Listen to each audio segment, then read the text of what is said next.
Hello, my dear friends. This is Gulnar Nikhat. In today's video, we are completing our chapter number first of class 10th History, the rise of nationalism in Europe.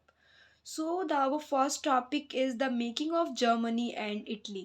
तो हम पढ़ेंगे कि Germany और Italy का unification कैसे होता है 18th century तक कोई जर्मनी कोई इटली एग्जिस्ट ही नहीं करता था। जो जर्मनी कंट्री और जो इटली है ये बहुत सारे एम्पायर से जुड़े हुए थे, क्योंकि उस वक्त नेशन स्टेट्स एग्जिस्ट ही नहीं करता था। हम अपने पूरे चैप्टर में यही समझे हैं कि कैसे नेशनलिज्म का भावना सबके मन में आया और सबके मन में ये उम्मीद जागा कि नहीं, अब हम मोनार्की सिस्टम को ख़त्म कर देंगे और पूरी तरह से और हम नेशन स्टेट्स बनाएंगे, अपना एक कंट्री बनाएंगे। ठीक है। तो जो लिबरल लोग थे उनके अंदर नेशनलिज्म का भावना बहुत ज़्यादा जाग गया था। वो चाहते थे कि हमें एक पर्टिकुलर कंट्री बनाना चाहिए, जैसे कि जर्मनी, इटली, फ्रांस। मतलब मोनार्की को ख़त्म करना है, राजा वो जो सिस्टम है उसको ख़त्म करना है। लेकिन इनको सप्रेस्ड कौन कर रहा था? जो मोनार्क थे और जो मिलिट्री और लार्ज लैंड ऑनर जैसे जंकर्स कहा जाता था प्रोशिया में, ये लोग इनको रिप्रेस्ड कर रहे थे, मतलब इनको रोक रहे थे ये करने से। तो जब 1848 में जो लिबरल्स थे जर्मनी का जो लिबरल्स थे वो लोग जब अपना कॉन्स्टिट्यूशन बनाए थे और अपने जो रिप्रेजेंटेटिव इलेक्ट किए थे, अब वो सब जब अपने कॉन्स्टिट्यूशन को लेके विलियम द फोर्थ के पास गए थे। ठीक है। प्रोशिया के राजा के पास गए थे, हमने प्रीवियस वीडियो में पढ़ चुका है।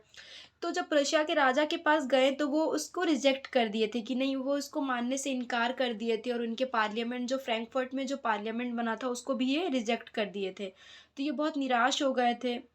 उसके बाद फिर प्रशिया के राजा ने खुद सोचा कि नहीं, ये सही कह रहे थे, हमें जर्मनी को यूनिफाई करना चाहिए। मैं सिर्फ प्रशिया का राजा क्यों बनूं? अगर पूरा जर्मनी यूनिफाई होकर एक बड़ा कंट्री बन जाएगा तो मैं एक बड़े कंट्री का किंग बन सकता हूँ। तो प्रशिया के जो राजा थे विलियम द फोर्थ, लेकिन यहाँ पे एक चेंज है, विलियम द फर्स्ट।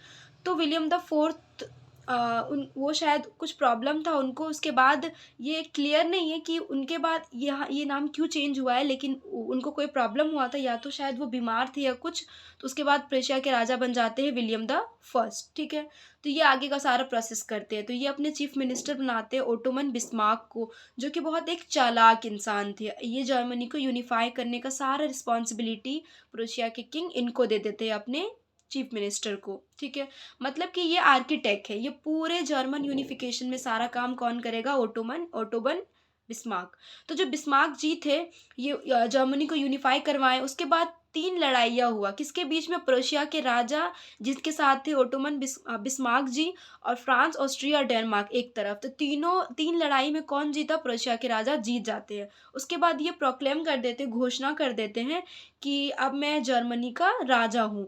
तो 18 जनवरी 1871 में हॉल ऑफ मिरर, एक पैलेस, एक महल है, उसमें एक हॉल ऑफ मिरर है, एक हॉल है, वर्सेल्स में है ये। यहाँ पे जाकर बहुत सारे आर्मी किंग और जो इनके बिस्मार्क जी चीफ मिनिस्टर, सारे लोग वहाँ इकट्ठे होते हैं और ये ऐलान कर देते हैं कि अब पूरा जर्मनी यूनिफाई हो जाता है। कब करते हैं? 1871 में। तो जर्मनी यूनिफाई कब हुआ? 1871। तो ये जो केसर विलियम द फर्स्ट है ये ऐलान कर देते हैं, प्रोक्लेम कर देते हैं कि हाँ, अब से पूरा जर्मनी यूनिफाई है और मैं पूरा यूनिफाइड जर्मनी का राजा हूँ। उसके बाद ये पूरे करेंसी को मॉडर्न कर देते हैं, बैंकिंग सिस्टम में चेंजेस लाते हैं, एडमिनिस्ट्रेशन सिस्टम में चेंजेस लाते हैं, जुडिशियल सिस्टम में बहुत सारे मॉडर्नाइज कर देते हैं। तो ऐसे होता है जर्मनी का यूनिफिकेशन। ओके। तो कौन करता है जर्मनी का unification? Kesar William the first और इनके चीफ मिनिस्टर के साथ मिलके बिस्मार्क। ओके। नाउ अब हम पढ़ेंगे इटली के बारे में कि इटली का यूनिफिकेशन कैसे होता है। तो इटली उस वक्त 7 स्टेट में डिवाइड था, मतलब कि पूरा इटली 7 हिस्सों में बटा हुआ था। तो कुछ हिस्से कुछ डायनेस्टी से जुड़ा हुआ था, जैसे कि ऑस्ट्रो हंगरियन डायनेस्टी हो गया, या फिर हैसबर्ग डायनेस्टी हो गया, या फिर कोई कुछ स्टेट्स थे वो एम्पायर के साथ जुड़े हुए थे। तो बस पूरा कोई ना कोई स्टेट सारे अलग अलग एम्पायर के साथ जुड़ा हुआ था। लेकिन एक सार्डिनिया पाइडमोंट एक स्टेट है जहाँ पे सिर्फ इकलौते इटालियन रूलर थे। मतलब कहने के लिए तो वो इटली था, सारा जितना 7 स्टेट था कहने के लिए तो वो सारा इटली था, लेकिन पूरे स्टेट में एक ही सार्डिनिया पाइडमोंट ये ऐसा स्टेट था जहाँ के जो राजा थे वो इटली थे और वो इटालियन लैंग्वेज बोलते थे। तो वो किंग का नाम क्या था? Emmanuel the second. ओके। तो जो पूरे इटली के नॉर्थ में कौन रूल कर रहा था? Austrian Habsburg. मतलब इटली के नॉर्थ में ऑस्ट्रियन हैब्सबर्ग एम्पायर के साथ जुड़ा हुआ था इटली। साउथ में बर्बन रूलर्स थे, बर्बन डायनेस्टी के, स्पेन के। तो अब आप कहोगे कि फ्रांस में बर्बन डायनेस्टी है, स्पेन में कैसे आ गया? तो बस रिलेटिव है, कुछ कनेक्शन हो जाता है, रिलेशन है। तो बर्बन डायनेस्टी के जो रूलर्स थे स्पेन के, वो रूल कर रहे थे इटली के साउथ में। फिर इटली के सेंटर पे रूल कर रहे थे पोप, ठीक है ना? तो रूल कर रहे थे, और तो बहुत सारे मतलब पूरे इटली में एक कॉमन लैंग्वेज ऐसा नहीं है। अभी तो आप देख रही हो कि हाँ, इंडिया में एक कॉमन है हिंदी, और अ, फ्रांस में कॉमन है फ्रेंच लैंग्वेज, ये सारा तो ठीक है अभी का है। रशिया में रूल ऐसा नहीं है। पहले कॉमन लैंग्वेज नहीं हुआ करता था, इटली में भी सारे लोग अलग अलग लैंग्वेज बोला करते थे, सबका अपना अपना कल्चर हुआ करता था। तो 1831 और 1848 में मैंने आपको बताया था गुसेपी मेजनी के बारे में, ये एक रेवोल्यूशनरी थे जो इटली को यूनिफाई करने की बहुत कोशिश की। इन्होंने बहुत सारे अपने सीक्रेट सोसाइटीज़ बनाए थे। तो ये अपने सीक्रेट सोसाइटीज़ बनाए थे।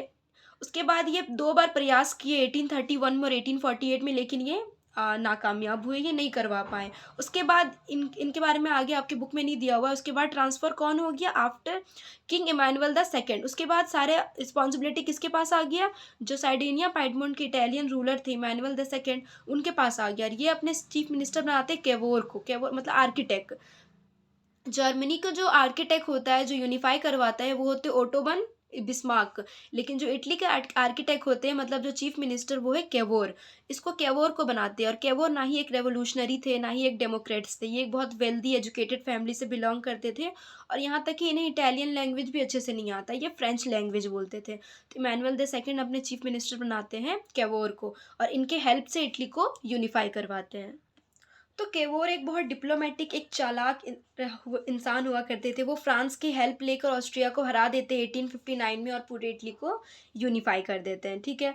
तो उसके बाद इटली में यूनिफाई करने के लिए एक और रेवोल्यूशनरी आते हैं जो कि लोकल लीडर थे। इन्होंने भी उसको ज्वाइन किया। इनके जो आर्मी है, इनका आर्मी, ये क्वेश्चन बहुत इंपॉर्टेंट है, very very important for board exams. तो इनके जो आर्मी है उनको कहा जाता है रेड शर्ट, गुसेपी गरीबल्डी। वो थे गुसेपी मेजनी। तो ये साउथ इटली की तरफ जाते हैं, जहाँ पे किंगडम है इटली में साउथ की तरफ, टू सेलिसीज है जहाँ पे स्पेन के बर्बन डायनेस्टी रूल कर रहा था। तो वहाँ पे अपने सपोर्ट को गेन करते हैं। जो लोकल पेजेंट्स होते हैं वो इनको सपोर्ट करते हैं, और वहाँ पे जो स्पेनिश रूलर थे उनको वो हटा देते हैं। और 1861 में इमैनुअल द सेकंड घोषणा कर देते हैं, ऐसा प्रोक्लेम कर देते हैं कि अब इटली क्या है, यूनिफाई है। किसके हेल्प से? केवोर के हेल्प से। लेकिन जो उस टाइम इटली के लोग उतने अवेयर नहीं थे, मतलब कि उतने पढ़े लिखे नहीं थे, इलिटरेट थे, बहुत ज़्यादा एजुकेशन उस वक्त नहीं फैला हुआ था। तो जब ये मतलब ऐसा नारा लगा रहे थे कि मतलब इटालिया इटालिया इटालिया लगा रहे थे, मतलब कि इटली अब पूरी तरह से यूनिफाई हो गया है। तो जो लोग थे उनको लग रहा था कि वो सोच रहे थे कि जो इटालिया इटालिया कर रहे हैं उनको सुनने को मिल रहा था ला इटालिया। उनको लग रहा था कि जो ये नारा लगा रहे हैं वो इमानुअल द सेकंड की वाइफ का नाम ले रहे हैं। ऐसे मतलब इतना लिटरेसी रेट बहुत कम था। तो आपने देखा कि जर्मनी का यूनिफिकेशन कैसे होता है और इटली का यूनिफिकेशन कैसे होता है। दोनों में रेवोल्यूशनरी यूनिफिकेशन करते हैं। पर अब हम पढ़ेंगे ब्रिटेन का। तो ब्रिटेन के यूनिफिकेशन को द स्ट्रेंज केस कहा जाता है, क्योंकि दोनों में रेवोल्यूशनरी जितने भी क्रांतिकारी थे वो किए थे। लेकिन इसमें क्या था, जो इंग्लिश पार्लियामेंट था वो यूनिफाई करते हैं पूरे ब्रिटिश को। तो ये बहुत लॉन्ग प्रोसेस था। 18th सेंचुरी तक कोई ब्रिटिश नेशन एग्जिस्ट ही नहीं करता था, ठीक है। तो ये पूरा एक आइलैंड हुआ करता था जहाँ पे 4 तरह के लोग रहते थे। इंग्लिश लोग, वेल्स लोग। इंग्लिश लोग ज़्यादा रहा करते थे, उनका डोमिनेशन ज़्यादा था। वो बहुत वेल्दी थे, पावरफुल थे, और इनका इन्फ्लुएंस सब में बहुत ज़्यादा था। वेल्स थे, आयरिश और स्कॉट पीपल। तो ये 4 तरह के लोग रहते थे। सबके अपने-अपने कल्चर है, अपने-अपने ट्रेडिशन है, सबके अपने-अपने, ठीक है। तो इंग्लिश पार्लियामेंट पावर ले लेती है 1688 से। मोनार्क से पावर ले लेती है कौन? English parliament. उसके बाद 1707 में इंग्लिश जो है इंग्लैंड, वो स्कॉटलैंड से, जो इंग्लैंड है वो स्कॉटलैंड से एक एक्ट पास करवाती है, ठीक है। एक्ट ऑफ यूनियन कहा जाता है। कब करवाती है? 1707 में। उसके बाद ये स्कॉटलैंड को अपने तरफ ले लेते हैं। तो पहले कौन जुड़ता है ब्रिटेन के साथ? स्कॉटलैंड जुड़ता है। उसके बाद ये पूरा इंग्लैंड में अपना पूरा इन्फ्लुएंस दिखाती है, दबाव, मतलब अपना दबाव दिखाती है कि नहीं, ये पूरा अपना कल्चर, अपना लैंग्वेज थोपती है किसके ऊपर? स्कॉटलैंड के ऊपर। तो जो इंग्लिश पार्लियामेंट था उसमें इंग्लिश मेंबर ज़्यादा थे, मतलब पूरे अपने लोगों में भर दिए थे वो पूरा पार्लियामेंट को। स्कॉटलैंड के मेंबर तो बहुत कम थे। तो जो स्कॉटिश लोग थे वो बहुत परेशान हो गए थे, उनको बहुत सफ़र करना पड़ रहा था, क्योंकि जो कैथोलिक क्लैन थे वो अपना गैलिक लैंग्वेज बोलना चाहते थे, अपना नेशनल ड्रेस पहनना चाहते थे, पर उनको रोका जाता था, उनको सप्रेस करा जाता था, और उन पे अपना इंग्लिश लैंग्वेज थोपा जाता था कि नहीं, आपको जो हम कर रहे हैं वो करना पड़ेगा। तो ऐसे करके स्कॉटलैंड और वेल्स जुड़ जाता है। अब आयरलैंड का बात है, तो आयरलैंड में क्रिश्चियनिटी को प्रैक्टिस करने के लिए 2 टाइप के लोग हैं, ठीक है? एक है कैथोलिक, एक है प्रोटेस्टेंट। तो कैथोलिक भी क्रिश्चियन में ही आते हैं और प्रोटेस्टेंट भी। तो आयरलैंड में कैथोलिक्स ज़्यादा थे और प्रोटेस्टेंट्स कम थे। तो इंग्लिश क्या किए, जो इंग्लैंड के लोग थे वो प्रोटेस्टेंट का सपोर्ट करके कैथोलिक्स पे अपना अपना मतलब डोमिनेशन चला रहे थे। तो जब कैथोलिक हार जाते हैं रिवॉल्ट में, तो उसके बाद उसको कौन लीड करता है? कैथोलिक के साइड में वॉल्फ टोन, और इस साइड कौन रहता है? प्रोटेस्टेंट और ब्रिटिश। तो 1798 में वॉर होता है, जिसमें क्या होता है कि ये हार जाते हैं, कौन? कैथोलिक। लड़ाई होता है, तो उसके बाद ब्रिटिश नेशन क्या करती है? फोर्सफुली आयरलैंड को अपने साथ जोड़ लेती है। तो पूरा ये इंग्लैंड हुआ, ये वेल्स, आयरिश और स्कॉटलैंड, ये तीनों को अपने साथ जोड़ के ये ग्रेट ब्रिटेन बनाता है, ठीक है? तो न्यू ब्रिटिश नेशन शुरू हो जाता है, कब से? 1801 से। तो जहाँ पे पूरा इंग्लिश डोमिनेशन चलता है, भले वहाँ वेल्स भी है, आयरिश लोग भी है, स्कॉटिश लोग भी है, पर वहाँ पे इंग्लिश कल्चर, इंग्लिश लैंग्वेज ज़्यादा इन्फ्लुएंस है। तो इंग्लिश कल्चर थोपते हैं सबके ऊपर, अपना लैंग्वेज कि नहीं इंग्लिश बोलो, अपना लैंग्वेज मत बोलो। फिर अपना फ्लैग जिसका नाम है यूनियन जैक। फिर अपना नेशनल एंथम जिसका नाम है God save our noble king. तो ये सारी चीज़ें ऐसे करके पूरा ब्रिटिश बनता है, पूरा ब्रिटेन ऐसे करके ज़बरदस्ती बनता है, ओके? इसीलिए ये बहुत लंबा प्रोसेस है, और जितने भी कंट्री है सबको यूनिफिकेशन करने के लिए बहुत ज़्यादा टाइम नहीं लगा, साल भर लगा, सालों सालों लग गया, लेकिन इनको सेंचुरी लग गया था ब्रिटेन को। Now our second topic is visualizing the nation. मतलब कि हम नेशन को कैसे विजुअलाइज करते हैं, हम कैसे सोचते हैं। तो हम इंडिया को कैसे सोचते हैं? जैसे कि इंडिया हमारी भारत माता है, ठीक है? उसी तरह एलिगोरी होता है। एलिगोरी एक फीमेल फिगर है। तो जब हम कोई एब्स्ट्रैक्ट आइडिया मतलब जो ऐसा आइडिया जो रियल में एग्जिस्ट ही नहीं करता, उसको हम क्या करते हैं किसी पर्सन के साथ, जैसे कि आप समझ लें लिबर्टी। तो लिबर्टी तो कहीं दिखता नहीं है, वो एग्जिस्ट नहीं करता, इसीलिए वो हुआ एब्स्ट्रैक्ट आइडिया। लेकिन जब हम लिबर्टी को मतलब उसको एक्सप्रेस करते हैं रेड कैप के साथ, फ्रेंच रेवोल्यूशन में हमने पढ़ा था कि रेड कैप सिंबलाइज करता है लिबर्टी को। तो जब हम कोई एब्स्ट्रैक्ट आइडिया को एक्सप्रेस करते हैं किसी पर्सन से या फिर किसी थिंग से, उसे हम कहते हैं एलिगोरी। तो एलिगोरी एक फीमेल फिगर होती है, कोई कंट्री से रिप्रेजेंट करते हैं, वो रियल ह्यूमन एग्जिस्ट नहीं करती है। तो सारे कंट्री का अपना अपना एलिगोरी होता है, पर उसका कोई ऐसा रियल फेस नहीं होता, बस हम उसे एक्सप्रेस करते हैं। तो फ्रांस में मेरियन है, ठीक है? फ्रांस का जो एलिगोरी है उसे मेरियन कहते हैं। जर्मनी का जर्मेनिया, और इंडिया में तो भारत माता, ओके? तो जो मेरियन है वो रेड कैप कैरी करती है, जो शो करता है फ्रीडम ऑफ लिबर्टी को, ठीक है? ब्रोकन चेन, उसके बाद ट्राई कलर करके ओढ़ी हुई रहती है, वो शो करता है कि हाँ मतलब फ्रांस अब आज़ाद है। और एक ब्लाइंड फोल्डेड वुमेन है जो कैरी करती है एक मतलब इस तरह करके वेइंग केसेल स्केल को, जो जस्टिस को शो करता है, ठीक है? मतलब कि न्याय की देवी। तो हम न्याय की देवी, ऐसे तो रियल में न्याय की देवी एग्जिस्ट नहीं करती है, लेकिन हम फिर भी सोचते हैं, ऐसा विजुअलाइज करते हैं, इसे ही हम एलिगोरी कहते हैं। तो जो मेरियन है, जो फ्रांस की एलिगोरी है मेरियन, ये हर जगह, जैसे कि पब्लिक स्क्वायर मतलब कि जो चौराहे होते हैं, गलियाँ चौराहे, वहाँ पे जैसे कि ये गली है, तो यहाँ पे मेरियन को रख दिया जाता है, लगा दिया जाता है, जिससे कि लोगों के मन में एक नेशनल यूनिटी, एक रिस्पेक्ट हमेशा रहे। और मेरियन को कॉइन कॉइन में यूज़ किया जाता है, स्टैम्प में यूज़ किया जाता है, ठीक है? तो फ्रांस की जो एलिगोरी है वो मेरियन है। तो जर्मनी का कौन है? जर्मेनिया। तो जो जर्मेनिया है एलिगोरी, जो फीमेल फिगर है एलिगोरी, वो क्या करती है? क्राउन को वेयर करती है ऑक लीव्स का, जिसे क्या शो करता है? हीरोइज्म को शो करता है। एक फ्लैग, जैसे कि ब्लैक, रेड और गोल्ड ट्राई कलर का फ्लैग।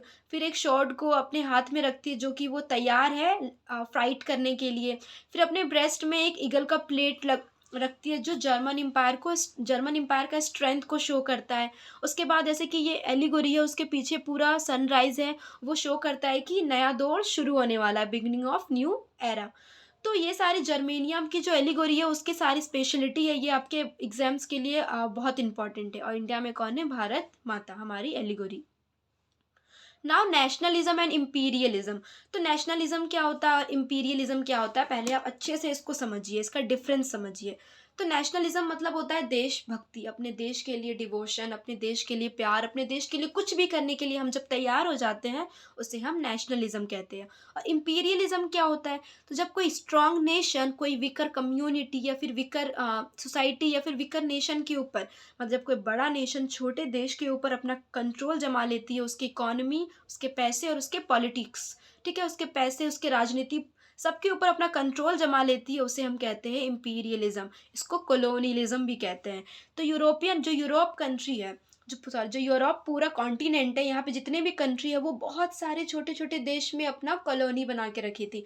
जैसे कि जो ब्रिटिश कंपनी है वो हमारे ऊपर कॉलोनी बना के रखी थी। उसी तरह ब्रिटिश के और भी है, फ्रेंच है, वो साउथ अफ्रीका में, उसी तरह हर जगह, वियतनाम में, ऑस्ट्रेलिया में, हर जगह अपने अपने कॉलोनी बना के रखी थी। कौन? यूरोप, क्योंकि यूरोप उस वक्त ज़्यादा मॉडर्न हो चुका था, इस वजह से। ठीक है, इसे हम इम्पीरियलिज्म कहते हैं कि जब कोई बड़ा नेशन, स्ट्रॉन्ग नेशन छोटे कम्युनिटी के ऊपर कब्जा जमा लेती है।